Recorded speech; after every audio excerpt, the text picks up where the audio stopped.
পৃথিবীর ভিতরে চারজন লোককে আল্লাহ রাব্বুল আলামিন তামাম পৃথিবীর রাষ্ট্র ক্ষমতা দিয়েছিলেন।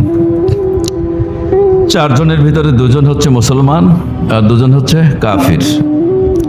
এ দিয়ে আল্লাহ রাব্বুল আলামিন বুঝাতে চাইলেন, তুমি যদি মুমিন মুসলমান হও, এমনকি নবীও যদি হও, রাষ্ট্র ক্ষমতা পাবে। আর যদি তুমি আল্লাহকে অস্বীকারও করো, আল্লাহকে যদি নাও মানো, কাফের হও, মুশরিক হও, মুরতাদ হও, বেঈমান হও, তবুও রাষ্ট্র ক্ষমতা পাবে।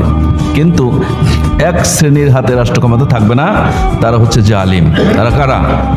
জালিম। জালিমের হাতে রাষ্ট্র ক্ষমতা থাকবে না। চারজন মুসলমান, দুজন ছিল মুসলমান আর দুজন কাফের।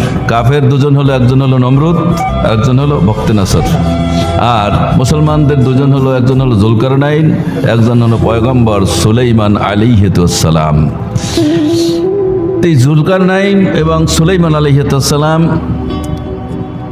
আল্লাহ রাব্বুল আলামিন দিয়া দেখালেন মুসলমানদেরকে যে পয়গম্বর সুলাইমান আলাইহিস সালাম তিনি ছিলেন নবী, তার